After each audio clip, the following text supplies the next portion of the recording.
I'm glad to finally meet you in person, guests from the Astral Express. I'm Fei Xiao, the general of the Xianzhou Yaoqing. Let me introduce our guest to you. The one dressed in green. He's the reincarnation of Imbibitor Lune, and the person behind him is the newest member of the crew. I've heard a lot about you. Outside the reports from the Law Fu, the Skyfaring Commission of the Yaoqing has also gathered plenty of information about both of you. I've been eager to meet you face to face for reasons that I'm sure General Jing Yuan has explained, right?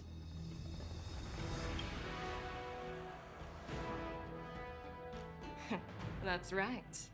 But don't worry, this isn't a trial. I just want to have a chat with you and get a better understanding of the facts. According to General Jing Yuan's report, the Ruin Legion is to blame for the Ambrosial Arbor crisis, and all Arbiter Generals should pay attention to the Ruin Author's movements. Over the years, the Destruction's minions have wreaked havoc on countless worlds, and the Alliance has been keeping an eye on them. But no one expected them to join hands with the remnants of the Abundance. The damage caused by the Ambrosial Arbor crisis was far less severe than expected, which is good news for us. However, it was quite different from the Ruin Legion's usual style of destroying life wherever they go. While I trust the bravery of the Divine Foresight and the Nameless, I'm curious about some details missing from the report. I'd like to take this chance to have an exchange with both of you. Let me be clear, the questions I'll ask might not reflect my actual thoughts, so please don't take offense if any of my questions seem a bit harsh. Please go ahead, General. But keep in mind we can only answer based on what we know. And perhaps you already have the answers to your questions in your heart. You have a clever tongue. I like it.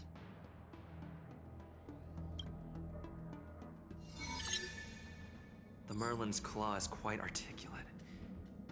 Right now, her intentions are unknown, and Jing Yuan wants us to be honest. Maybe I'll just stick to the facts we know. Let's cut to the chase. Before the crisis struck, the Astral Express was guided here by a Stellaron hunter, a wanted felon, in an attempt to resolve the Stellaron crisis. However, everyone in the cosmos knows of the Stellaron hunter's reputation. So, why did you place so much trust in them? Could it be that some of you have a connection with them?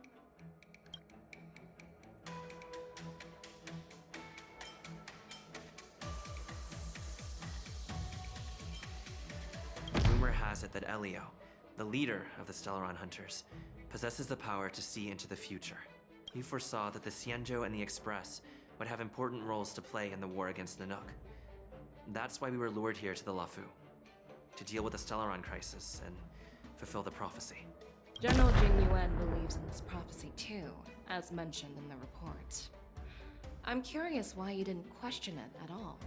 Could it be because one of the Stellaron hunters is actually an old acquaintance of General Jing Yuan? Please be cautious with your words, Merlin's Claw. Let's avoid sowing doubt among our comrades. That Stellaron hunter used to be my disciple. So are you putting my loyalty in question too? I'm simply bringing up the doubts about General Jing Yuan that exist within the Alliance. Since I'm representing them, perhaps you can just imagine me as one of those old geezers. Let's move on to the next question. The report suggests that Don Shu, the master of the Disciples of Sanctus Medicus, colluded with the Lord Ravager and used the power of the Stellaron to resurrect the Ambrosial Arbor. But here's the thing. Don Shu was just a chief alchemist. Even if she colluded with our enemies and summoned the Stellaron, how did she manage to bypass the Videodora guards around the Ambrosial Arbor?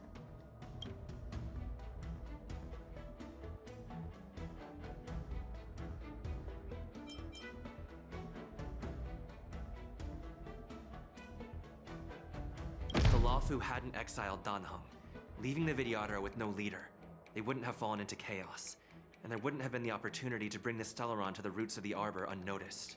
Invited Lune was exiled due to his own crimes. Now, Don Hung, as his reincarnation, is free from his sins. However, why did he risk trespassing on the Xianzhou Luofu before his exile was lifted? I was concerned about the safety of my companions, so I acted brazenly. I admit I was reckless at the time, but But you returned despite everything. Now, let's consider the outcome. The Arbor was resurrected, and the Luofu required a High Elder to repair the seal and suppress the plague mark. It's hard not to think about the stakes involved, right? According to the report, Lord Ravager Fantilia is the mastermind behind the entire conspiracy. She disguised herself as an ambassador of the Skyfaring Commission and traveled with you, only to vanish without a trace later on. It seems too convenient to label her as a scapegoat.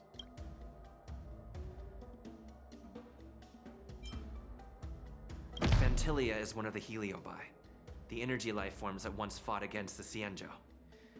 They're known for their unpredictable and elusive nature. Just as he said, when the Ambrosial Arbor resurrected, its roots broke through the creation furnace on the Luofu, accidentally releasing the Heliobus fiend fire sealed inside. This can be used as circumstantial evidence. If Elder Hua Yen accepts the explanation, so do I. Well, it appears that you are still unable to give explanations for several details about how the Nameless got involved in the Ambrosial Arbor crisis. Generals, I am finished with my questioning. So, what do you think, General Fei Shao? Have the doubts in the report been cleared up? The two Nameless have been honest in their answers.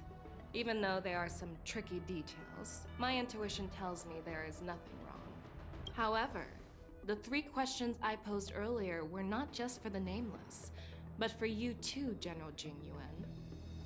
First, the disciples of Sanctus Medicus grew uninterrupted on the Luofu, yet the six charioteers were not aware of it. That was a dereliction of duty. Second, you believed in the Stellaron Hunter's prophecy and entrusted outsiders to solve the crisis, even granting them access to the plague mark. That was a dereliction of responsibility. Third, you insist on holding the war dance right after the Ambrosial Arbor crisis, putting the Luofu back in the spotlight. That is a dereliction of wisdom. Merlin's Claw. Is this your line of thinking, or the Ten Lords? From the moment I walked in, I made it clear that the questions I'd ask might not reflect my actual thoughts. The disciples of Sanctus Medicus were deeply rooted and had been plotting for a long time. I admit it was my negligence for not noticing it earlier. As for the Stellaron Hunter's prophecy, I didn't believe all of it, but in the end, the Luofu did survive the Ambrosial Arbor crisis. So, I think it's safe to say that Elio's prophecy about the future holds some merit. And as for the war debt, do you think I'm unaware of the risks? However, risks can also be opportunities. The Luofu has lain low for too long. I believe it's time to stir up the dregs hidden in the depths and wash them away once and for all. Just as I expected from our sophisticated divine foresight. You have a way with words. I like it. But, unfortunately, ever since the report was submitted, the Alliance has been filled with rumors and speculation. Even within the Luofu, there are people accusing you of neglecting your duties, resulting in the Ambrosial Arbor's resurrection. So what are your thoughts on all of this, General Fei Shao? As a fellow Arbiter General, I fully understand the difficulties of this position. Personally, I think all these rumors are meaningless drivel. Across the sea of stars, the divine foresight knows better than anyone else what happened on the Luofu and the meaning behind it. Just as what happened on the Xianzhou Yaoqing recently. You mean the Xianzhou Yaoqing is also... The scouts of the Verdant Knights have sent back reports that Borisin are making trouble again. The Borisin packs that were once divided and scattered have started swallowing each other up, forming larger and larger packs. Moreover, there's an entity named Mongus behind it all. An entity? According to the report, this entity isn't actually a Borisin. It's a woman claiming to be the messenger of the Master of Immortality. She's described as having 12 faces and 12 pairs of fangs, as cruel as poison and as elusive as quicksand. The Borisin believe she'll give them a chance to rise again. That's Ventilia. That's right. You're lucky that I'm the one who came this time. If it were the Patina Justice or the Seer Strategist, this conversation might not be so friendly. I've always had faith in my instincts, so I don't doubt your good intentions. But the Alliance has its fair share of questions and doubts about the Luofu. So, my plan is to come up with an acceptable answer to satisfy the Alliance. What's in this plan, General Fei Shao? General Jing Yuan, you already know what has to be done. But since you don't want to be the bad guy, I'll take care of it for you. You need the final word from the Ten Lords Commission to quell any doubts. And for that, I'll have to ask the two Nameless to visit the Shackling Prison. No, I'm not imprisoning you. While you're there, I'll ask a judge in the Ten Lords Commission's Interrogation Division to record a detailed testimony with the karmic mirror from both of you. We'll fill in the gaps that weren't covered in the report, and silence any protests within the Alliance. I'm okay with that. Your willingness to help is truly heartwarming, youngsters. Then, as the Merlin's Claw requests, Oh, there's one more thing.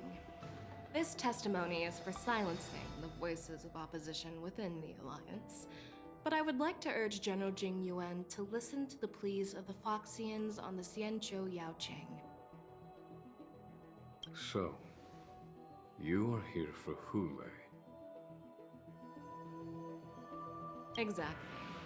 Hule is locked up in the Luofu's Shackling Prison. Since he is the Broodlord of the Borisin, I want to transfer him onto the Xianzhou Yaoqing and imprison him there.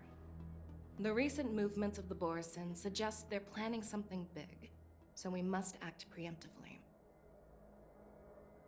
It makes sense to have the Foxians keep an eye on their arch-nemesis. Since you trust my judgment, I'll repay that trust. What do you...